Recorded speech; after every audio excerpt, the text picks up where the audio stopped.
Hello everyone, this is Poetic X, poet, writer, educator from Shreveport, Louisiana, founder of Speak Poetry Fest and also founder of Jukebox 7 Records, XO. When did you discover your passion for poetry and why? I discovered my passion for poetry from a teacher that I had in high school named Miss Inocencio that gave me a homework assignment one day. The name of that assignment was Everyday Living, and it was one of the students that had to perform after I did in reciting the poetry, and she didn't want to perform, but it was that response that let me know that I could do more with poetry than what was shown to me in my youth. And I had a librarian as well by the name of Julia Abair. Julia Abair, she took time with me and inspired me to write poetry, read poetry books, kind of walk me through the Dewey Decimal System. So I'm grateful for having mentors in my life that have put me on the path to pursue poetry. What or who inspires you in your work? I'm inspired when writing poetry, mostly based on mysticism. First, mysticism and spirituality inspires me most.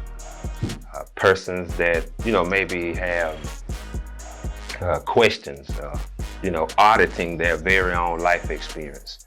It motivates me to take complex matters and provide simple solutions. I'm inspired by writers such as Langston Hughes, Henry Longfellow, Gilgamesh. It goes back that far. I study a wide range of poets. Tennyson is another poet that I like. And this is kind of off the range from poets, but they speak towards my basis of my bottom line and what I'm interested in with poetry, and that would be L. Ron Hubbard. And because my goal is to adjust and fix the psyche and to put mysticism or confusion or black back in its proper place. So L. Ron Hubbard is someone that has taken on that in an exceptional manner, and I'm inspired kind of to pick up some of the content and go further with some of the information that he's revealed. In your opinion, why is poetry important? Poetry is very important because we are in a society where persons are seeking more solutions, and I don't think that is a subject in society more able to be utilized in poetry when it comes to providing solutions. I look at poetry just as important as the latest technology. It's just as attractive as the STEM program. Everyone through their consciousness is seeking, as I said earlier, a view of themselves or a better understanding of themselves. And it is my goal through poetry to adjust and fix the psyche and then put that mysticism back in place. So, I just look at poetry as being very important there because I'm one that doesn't look at persons expiring or death as a destination as some persons may do. So that's another reason why I look at poetry as being very important. We may be seeking outcomes, or we may be seeking placements that are not necessarily what we have to agree with. And etymology is one of those subjects that I'm passionate about in poetry that helps persons get closer to a reality of themselves. And for me, D-I-E is not necessarily die. I'm more into D-Y-E. And lie, L-I-E, for me is more into L-Y-E. And bury, B-U-R-Y, when persons accept their loved ones are gone on. I'm more into studying more vigorously and figuring out how that we can substitute bury for berry, B-E-R-R-Y, and make life more extensive. Living lives of longevity is just the basis for me in poetry. Can you explain your process for creating your work? For me, I usually focus on who, what, when, where, and why. I look at those words as 5 of the most powerful words in the dictionary when seeking or beginning a quest. So before I began a quest in writing, I posed questions. I began, taking fine notes. I like animation. I like to place myself inside of the storyline, so that it's better for me to characterize with any, to familiarize myself with any characters that I may put inside of a poem. So that is a part of the process. Making sure that I get a lot of assignments from persons who want me to write commission works. So I usually have to come outside of whatever intent that I would maybe want to write from. For example, I had someone that called me and wanted me to write on honeybee, a nature piece. So, I have to animate stuff, and then I kind of live the life, as a honeybee. I get as animated as possible. So the poems may speak from a honeybee, where though it sounds like me. If I write, I have a work called Louise from London, and Louise from London is about cats, but the beginning of the story is not me. So when reading it, one may think that the voice is mine, but the poetry or the poetic introduction is actually the cat that introduces the story and not me. And sometimes that may be misunderstood too by certain critics when reading the stories, but we don't always have the time to go into depth and detail and explaining ourselves to critics either. Yeah, I understand. Yes. I myself like to explore the characters in which I'm painting or writing about Yes. too, so I get that. Yes. Tell us about your achievements as an artist. Well, achievements as an artist, honestly, I have a slew of achievements, but some of the achievements that I'm most proud of is starting Jukebox 7 Records, a record label that focuses on signing poets. I'm motivated by Speak Poetry Fest, and this is our 5th year. We'll have the Poetry Fest April the 25th and the 26th, and actually be here, and then we're expanding the Poetry Fest. I'm excited about starting the documentaries. Last year started Versified Rated Poetry, and that's a great documentary that I would like to share with street poets, Caddo Parish schools. Poetic Thursdays, some person may attend Poetic Thursdays in Caddo Park. I'm not sure if we're going to have it this year, but that surely was an event that I was very proud of, because it gave me the opportunity to feature 2 to 3 poets every month and to really watch poetry become more vibrant amongst the artists back here in Shreveport. So I'm very proud of that. I'm very proud of the shop, because poetry has allowed me to be an entrepreneur. It's so many different phases that you go through, but I'm very grateful to have the shop here, 1440 Hun, branching out more as an entrepreneur, a businessman, and promoting Speak Poetry more. I have the t-shirts, I have product, I have books, artworks, and plenty more art and designs that are on the way. I don't believe that we should leave without product as artists. Coca-Cola doesn't leave without sodas on the truck. Doritos doesn't leave without chips on the truck, and artists shouldn't leave home without product. So, I'm big on productivity as well. So that's just to name a few. Oh, and the Poetrons, that's a group of the youth I'm working with from 7 to 17 that will have a workshop here, a free writing workshop presented by me, 1450 Hun on the opposite side. And I'm going to work with the youth because I've been seeing them in Poetry Out Loud program from working with the local high schools.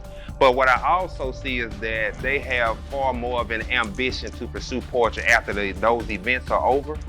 And I've met some remarkable students that can really perform and have a connection for poetry. And I want to see that poetry movement with the youth, more alive. So I'm excited about that. And that is Poetrons, and that goes on March the 13th, and that will be from 1 to 3 p.m. So that's just to name a few, I'm proud of the murals. We have the murals coming. I did the second mural was at Chimp Haven, which is, I think it's the largest sanctuary in America. But yes, I was able to along with Josh Chambers, We collaborated together for a work called A Chimp Life, so I'm very excited about that work. I'm excited about a work that's coming up with Paige Powell that'll be at the Highland Art Center, and that is March the 14th. So, you know, those are some of the events that I'm proud about right now to name. So why the name Poetic X? Well, actually, before the name was Poetic X, it was Poetic Justice. And I was at the light one day at the intersection in Shreveport, and I was speaking with my wife, and I made a statement, and she said, okay, Poetic X. But it rung a bell to me. And I'm one that doesn't, I don't think that the paths we take are by coincidence. So the X wasn't incidental. You know, it was intentional. And over time, I followed what some would look at it, recognize X as 10. As I spoke about mysticism, there's a lot of mysticism associated with X. So I studied X further and found 10. And X also took me more into etymology with the letters AG and AL, which is silver. And what we are looking for in our bodies to become more healed or more prone to longevity, we're looking for silver. The name was changed based on that. And the 10 Commandments and the 10 are also encoded. You know, I'm big on metaphysics, so I hope I'm not, you know, coming out outside of this. But so with the metaphysics 10, the Bible and the 10 Commandments is based on ones and zeros. So computer coding is also based on ones and zeros. And the 10 is very significant with gel-like substances and hair-like fibers, which is a 1 and a 0, but it is the basis of life. And the Holy Bible is not so much as in, it's surely holy, but it's also describing a whole, a H-O-L-E, but you know, the Y we pronounce it as holy. And Deuteronomy is describing the shaping of an embryo and how to locate specific Pythagorean theorems in the land. And when you get to these Pythagorean theorems, the story behind 10 is in those lands. Those silver solutions, those mineral deposits that are in those lands. So years ago, when changing the name to X, I never knew that you're being induced into your own storyline along the way. The Creator is introducing you to yourself. Every day what you're looking for is also looking for you. But hydrogen and oxygen come together to make H2O, but we're often so busy with different obligations, we don't recognize our parts and pieces in a day's time, which is the poetry. It might be a horn blow, it might be a insect, it might be a color, it might be someone wearing something of similarities to what you're wearing. But if we're zoomed in more to that poetry, then we can understand. With Star Wars, I think it's George Lucas. So Star Wars went from analog to digital. But this is the reason with George Lucas playing a role from TV going to analog to digital, because when it was analog, the pictures are distorted by too much sound. So once it went to digital, it cleared out the extra noise and the distortion, and persons could focus on a clearer picture.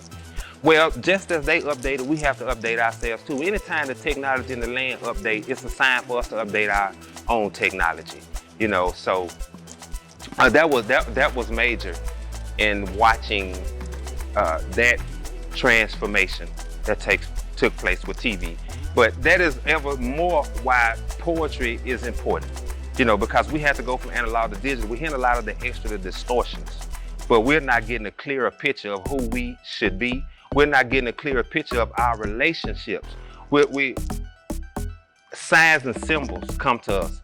The Creator of the universe, one band, one sound, loves us enough day to day to bring subject matter to us, no matter how foreign or distant it may be. Einstein's theory of relativity says that if I'm relevant to my subject, I can get there quicker than anybody on the fastest mode of transportation. If I'm relevant to my subject right where I'm at. So my parts and pieces, poetry, they are right where I'm at. But we don't recognize our parts and pieces. We'll look far outside of ourselves than within our immediate atom or circumference. You know, Africa can be found here as well as it can be found and looked at as a remote continent. But the etymology of Africa is found in the letters pH. And when we find pH, which is a black base or a substance of energy that flows through us all. So it's not so much about the racism, black as in the energy. In the beginning, the earth is dark and void and without form. Darkness upon the face of the deep, the Spirit of God moves upon the face of the water and said, let there be light. We have this same energy source, this black energy that lays dormant inside of us, but it only comes alive when we can become relevant with our outside experience. And then we become what they say in Samadhi, in Buddha, we become one-on-one with God. And we become key to a Samadhi state. And that's when what all that takes place in the universe is within alignment with you. And I know I'm going on, but I want to share an example of how to identify poetry. And this is just an example. One time I was looking for or seeking finance. And what you ask for, you have. This is how information can come. And you can get there quicker than a person on a fast mode of transportation. But this day I actually was on a mode of transportation. So, and it was years ago. I didn't have a automobile. I was on the city bus. But I was seeking funds for a particular purchase. And I was talking to the universe and I asked the universe, can you provide me with the funds for this purchase? So I come from Walmart and then there's the city bus coming, but there's a big drainage ditch, it's a big hole.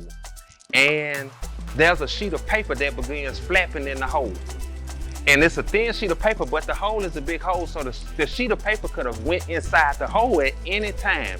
So there's the bus, there's the hole, there's the bus, there's the hole. I decide to run to the hole to get the sheet of paper. The bus comes, I get on the bus, I settle myself. When I get on the bus, I look at the sheet of paper. It's a $350 money order, unsigned.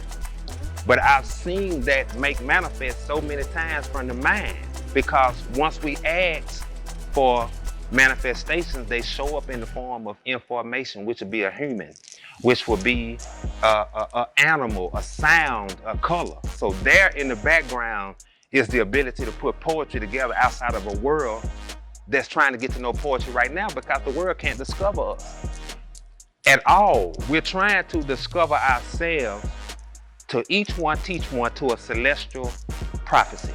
That's what we're aiming for. Amen. X up. Tell us about your work you do with the community.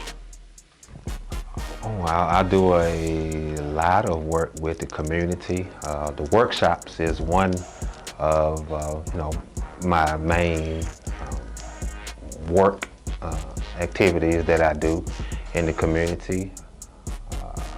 Just outreach. I'm big on motivating persons. So usually you catch me anytime, inspiring persons in spirituality to pursue their goals, artist development, artist management. I'm there. Right now I'm really big on working with the youth. Some person may have saw me and the children that are out on 4th Street for Allendale Arts Yard Market. So we also do that and invite the community in to participate. I would like to do more with gardening, some kind of way connect the poetry with the gardening and get the youth to come out during the summertime. Maybe the program could start actually before school is out and introduced before school is out. And they can work over the course of the summer, then kind of pick back up when school started, update each other on their progress that was made over the summertime. And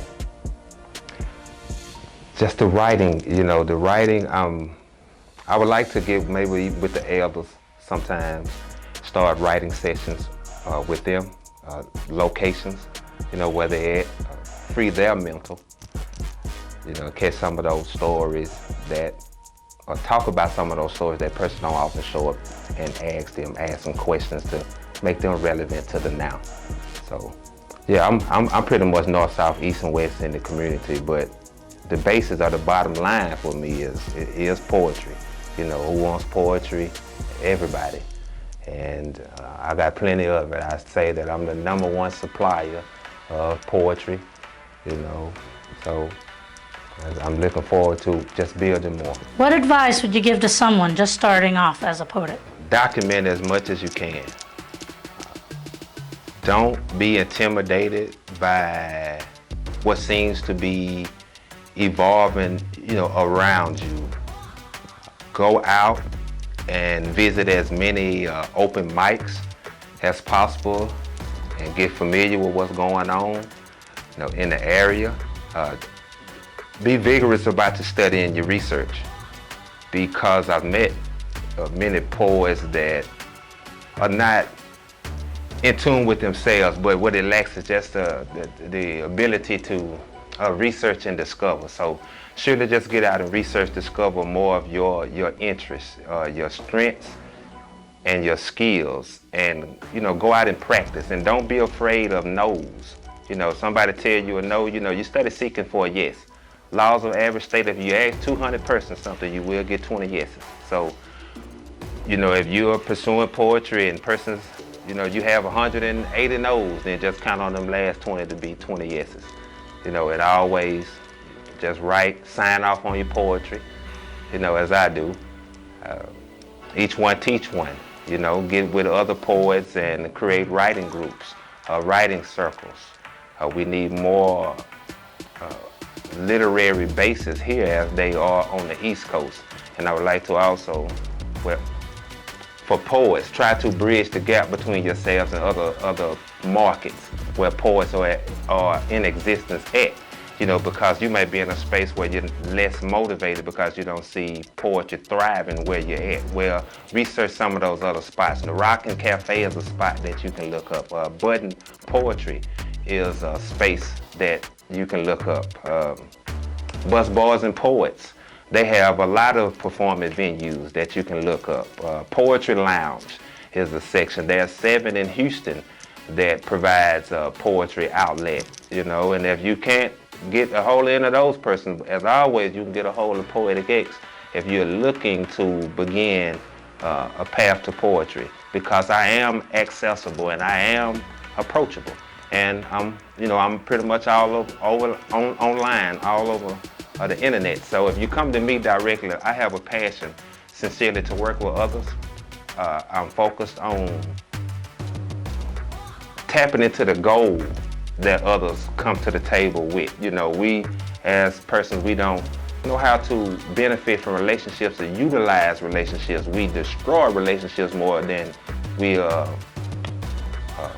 prone to build them or interested in building relationships. So I'm big on building relationships, and as an inspiring poet, just starting off aspiring poet, build as many relationships as you can. Your network is your net worth, and get with some like-minded persons who don't talk you out of pursuing your goal first, you know, and maybe sit with persons who, you know, want to write it out and make it plain with you, and that's great. Being with other creatives and collaborating. Yes. Yeah, I think that's important too. Yes. I mean, we influence each other and keep each other thinking. That's right. And I think that's what creates and spawns, That's right. you know, our creations. And also, if you can, then you reach out to Brittany Hazelton, and then you ask Brittany Hazelton if she may cover a story for you, because she's very passionate about art, and that she's someone that I know personally looks after the artist in his backyard, the street poet. And personally, I thank you, and thank you for this interview. Excellent. I'll be reading a poem from my second poetry book, Poetic X10, and this is a poem called Good Morning Joe. And this is a poem for those coffee drinkers that start their day with a good cup of coffee.